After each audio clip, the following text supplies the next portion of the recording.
I had just stepped into the garage to grab a couple of folding chairs when I heard them, voices around the corner of the house. My wife's brother, Tyler, was saying something that made me freeze mid-step. "I still can't believe you married that loser," he said, voice low but clear. "Dad's right. You need to get out before you end up with a kid and stuck with him forever." And then came Olivia's voice, my wife. "Relax," she said, like it was nothing. "I'm already working on it. My lawyer says we can go after half his business too." I stood there in silence, clutching the cold metal of the chairs, the weight of her words hitting me like a brick wall. They kept talking, laughing even, about someone named Marcus, someone who apparently was a much better match for her. The guy her parents always hoped she'd end up with. My heart was pounding, but my face didn't show it. I walked back into the house with the chairs, smiled like nothing happened, and kept hosting like a damn fool. We were having Olivia's family over for dinner. Her parents, her brother Tyler and his wife, and her little sister Hannah. I'd been up since 6 that morning, getting the smoker going for the brisket, mowing the lawn, and making sure everything looked perfect. I thought I was doing it for us. Turns out, I was setting the stage for my own humiliation. 7 years. That's how long Olivia and I had been married. I met her when she was still in law school, working nights as a waitress. I just started my construction company, working out of my truck, taking every job I could find to stay afloat. I paid her tuition, picked up double shifts, skipped vacations.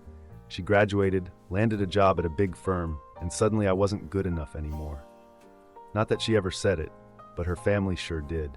Her dad, Richard, never missed a chance to remind me I wasn't college material. Her mom, Evelyn, treated my job like a temporary hobby. And Tyler, he always acted like he was just waiting for me to fail so he could say, "Told you so." I used to think Olivia was different, that she defended me behind closed doors. Now I wasn't so sure. That night, I carved the brisket like nothing was wrong. I poured wine. I made small talk.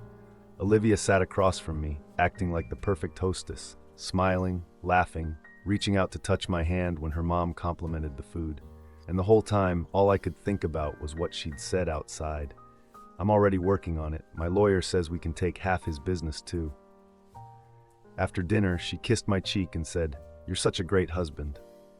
I almost choked on the hypocrisy. When she went to bed, I checked her laptop. New password, unusual for her. But I knew how she thought. Got in on the 3rd try. There were emails to her attorney going back months, spreadsheets of our accounts. Transfer records, little amounts she'd been moving into a separate account for weeks. And texts. Dozens of texts with Marcus. Some recent, some going back over half a year, flirty, intimate, explicit. She called him my future in one. Said she was just biding time until the idiot handed over the keys to the kingdom. That idiot was me.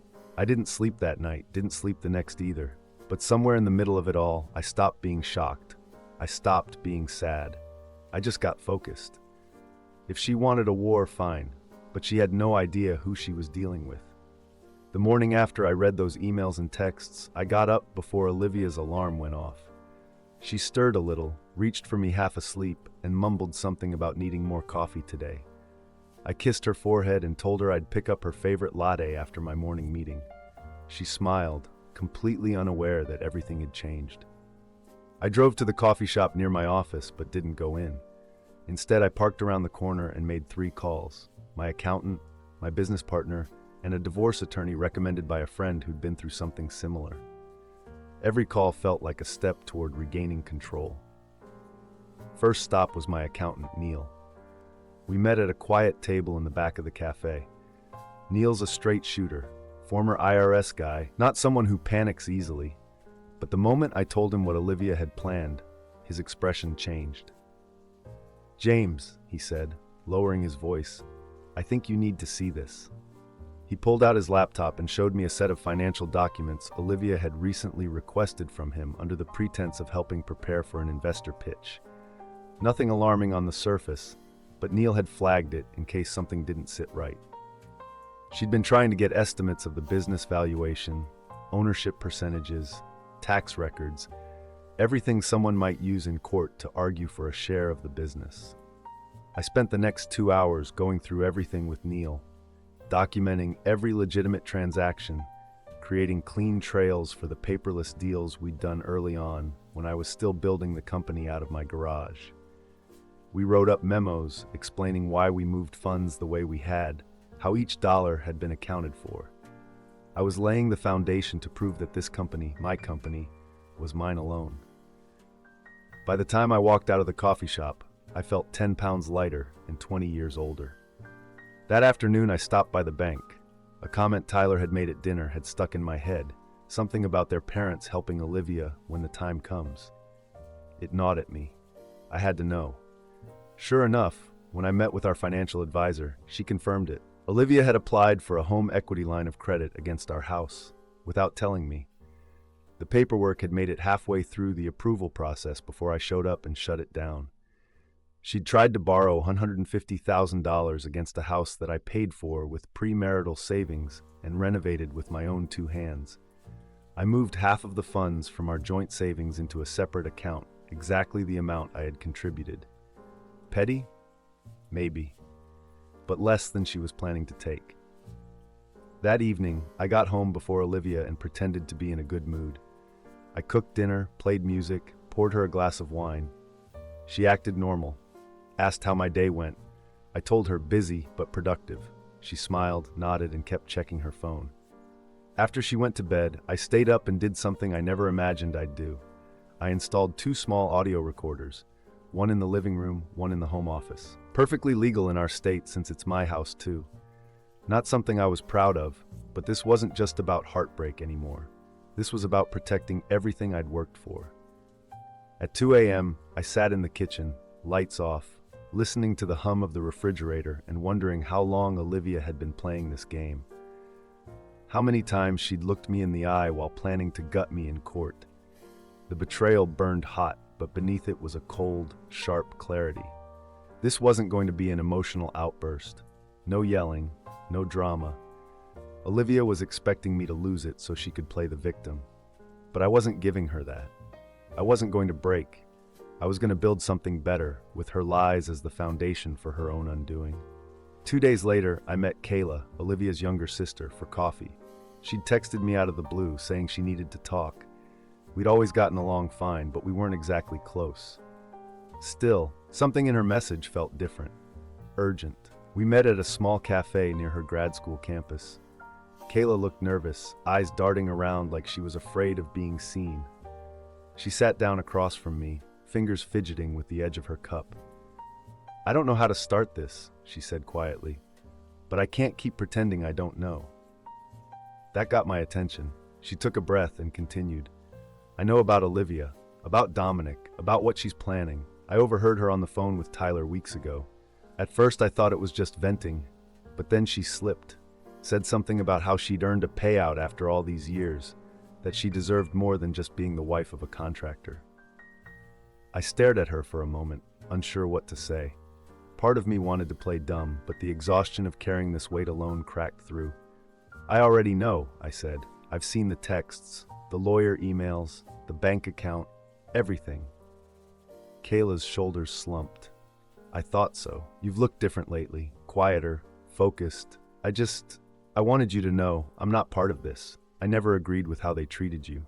Olivia, our parents, Tyler, none of them gave you a fair shot, but you were the one who was always there."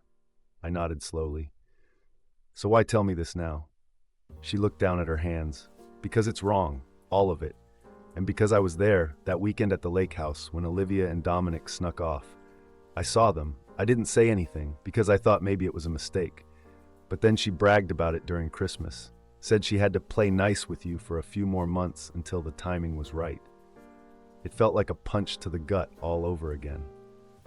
I wanted to believe I was crazy, I muttered, that I'd imagined it all. "You weren't crazy, James. She's been planning this, manipulating everything." Kayla pulled out her phone and slid it across the table. "There's more. She texted me by accident a few weeks ago, meant for Dominic. Talked about the freedom she'd have once the partnership goes through, and you're out of the picture." I scrolled through the messages. It was all there, cold, strategic. Olivia referring to me like a liability she just needed to manage until the paperwork cleared. I gave the phone back. Thank you for telling me." She reached across the table, touching my hand gently. "You didn't deserve this, and for what it's worth, I'm sorry.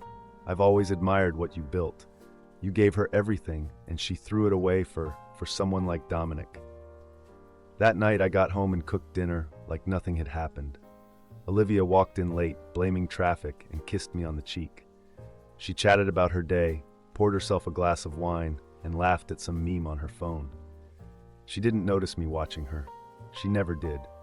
After she went to bed, I sat on the couch and opened a new folder on my computer. I labeled it simply The Blueprint. It was time to draft the next phase. I wasn't going to fight her in the dark anymore. I was going to bring everything into the light. Let her family, her firm, and her precious Dominic see exactly who she really was. She wanted to play games, but I build things, and I was about to show her how you take something apart, one careful piece at a time.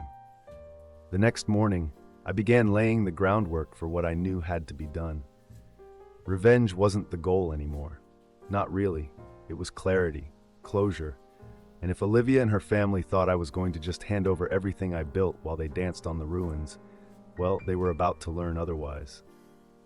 I started with my business, quietly, carefully. I called my accountant, Brent, and asked him to meet in person, somewhere private. We met at a diner we used to grab lunch at during my early startup days. Over coffee and scrambled eggs, I laid out everything I'd discovered. Olivia's hidden bank transfers, her lawyer's emails, the HELOC application, the affair. Brent didn't say much at first, just listened, flipping through the documents and screenshots I handed him. Then he leaned back and let out a low whistle. "She's building a case," he said, "or at least the illusion of one." I nodded. "That's what I figured." Brent tapped his pen against the table. "If this goes to court, she'll claim part ownership. She'll say her emotional support, her sacrifices, entitle her to half." I almost laughed. "Emotional support? Brent, she spent the last 6 months sleeping with someone else and plotting my financial destruction." "Doesn't matter," he replied. "Courts don't always see things clearly. We need to show that the business was your sole effort, legally and practically." We spent the next 3 hours combing through every transaction, documenting every loan payment, every invoice, every line of credit that was under my name alone. Brent helped me begin rewriting our company's structure, preparing to shift key assets under a protective trust. It wasn't foolproof, but it would buy time and leverage. Next, I scheduled a meeting with my business partner, Ryan. He and I had built the company side by side for years, trusted each other. I didn't want him caught in the crossfire. I told him everything, every ugly detail. Ryan listened in silence, his jaw clenched tighter with each sentence. "Man," he said finally, "I always knew something was off about her. But this..." "I'm not dragging you into the mud," I said, "but I need to restructure the ownership percentages, temporarily, just until this all plays out." He didn't hesitate. "Whatever you need, I've got your back." I left the office late that afternoon feeling more in control than I had in weeks. Not safe, not victorious, but focused. At home, Olivia was already there, scrolling through her phone on the couch. She looked up when I walked in and smiled like everything was normal. "Hey babe," she said. "How was work?" "Busy," I replied. "You?" She shrugged. "Same, boring meetings." She didn't ask for details. Didn't press. She never did when she thought she had the upper hand. That night, while she slept, I reviewed the footage from the living room recorder. There she was, on the phone again, whispering in that same low, affectionate tone. "He has no idea," she said. "He's just doing what he always does, working, trusting me. I'll get the papers filed as soon as the promotion is official." It made my stomach turn, but it also steeled my resolve. The next day I met with my lawyer, a guy named Dan who specialized in asset protection during divorces. After one look at my documents and Olivia's digital trail, he shook his head. "She really thought you'd roll over," he said, "but we can work with this." We crafted a strategy. Precise, legal, cold. Dan filed a motion to delay any potential asset division until we finished a full forensic audit of the finances, one that would highlight every hidden transfer Olivia had made. We began freezing shared accounts, transferring titles, and compiling a counterclaim that would make it very hard for her to walk away with anything she hadn't earned. And then I planned the dinner, a family dinner, just like the one before, only this time I would be the one holding the cards. I texted Olivia, said we needed to host another get-together to talk about the future. She agreed, even sounded pleased. It'll be nice to show my parents things are stable, she said. I smiled. Yeah, I replied. Let's show them exactly where we stand. Friday evening arrived, and with it came the final act. I'd spent the whole day preparing, checking and double-checking every file, every recording, every piece of evidence I'd compiled over the past week. The folder was thick. My tablet was fully charged and ready. And as I stood in the kitchen slicing the fresh sourdough I'd picked up from Olivia's favorite bakery, I felt something I hadn't felt in days. Calm. Olivia was bustling around the house, putting out wine glasses and fluffing throw pillows like we were about to host a neighborhood brunch. She glanced at me over her shoulder and smiled. Thanks for picking up the bread, she said sweetly. They're going to love it. I nodded. Anything to make tonight memorable. By 7 p.m., the guests began arriving. First her parents, Elliot and Diane, who came through the door with their usual blend of smug superiority and expensive cologne. Then her brother Brent and his wife Laura, followed by her younger sister Lily, who gave me a long look as she walked in, like she knew something was about to happen but couldn't quite place what. We sat down for dinner around 7:30. The table was perfectly set. Roasted chicken, garlic mashed potatoes, asparagus with lemon zest. Olivia outdid herself. I poured wine, offered bread, laughed politely at Elliot's tired jokes. Everything was just as she wanted it to be, until I stood up and tapped my glass. I appreciate everyone coming on such short notice, I began. I know it's unusual to gather the family for a work emergency, but it's been a stressful couple of weeks, and I thought it might help to talk things through with the people who matter most. Olivia gave me a tight smile, her hand reaching under the table to squeeze mine. I didn't squeeze back. I've discovered some discrepancies, I continued. Issues not just with work, but with trust, with loyalty, and I think we all deserve some transparency. I picked up the tablet and mirrored it to the TV in the corner of the room. Let's start with this recording, I said calmly. The room went silent. The audio clip began to play, Olivia's voice from the night of the previous family dinner, standing outside with Brent. I'm already working on it, she said. My lawyer says we can take half his business too. Elliot stiffened. Diane's wine glass froze midway to her lips. Brent turned ghost white. I watched Olivia's expression melt from confusion to horror as her own voice echoed back at her. Dominic's a much better fit, she'd said. I've wasted my best years on James while he played house with that little construction company. The moment the recording ended, I moved to the next slide, screenshots of her texts to Dominic, 6 months of betrayal, detailed in time-stamped messages. Then came the financial documents, hidden transfers, the canceled HELOC, the spreadsheet where she'd tallied up what she thought she could take from me. The room was deathly still. Olivia finally found her voice. James, I can explain. No, I said. You've done enough explaining in private. This is my turn. Elliot was the first to react, standing abruptly, knocking his chair backward. This is a setup, he barked. A cheap, vindictive stunt. I turned to him. Is that what you call defending your daughter while she lies, steals, and cheats? Brent looked down at his plate. Diane was visibly shaking. Then Lily spoke. She told me everything, she said softly. I didn't want to believe it, but I did. Olivia turned to her sister, betrayed. You promised. No, Lily cut her off. You promised. I didn't raise my voice. I didn't need to. Every word, every image, every sound clip had already said enough. 7 years of lies exposed in less than 20 minutes. Please, Olivia whispered. Let's talk. Just us. I stood tall. There is no us. There's only a contract I'm ready to dissolve. You'll find the divorce papers on your desk Monday morning. And with that, I picked up my glass one final time. To honesty, I said, and to starting over with eyes wide open.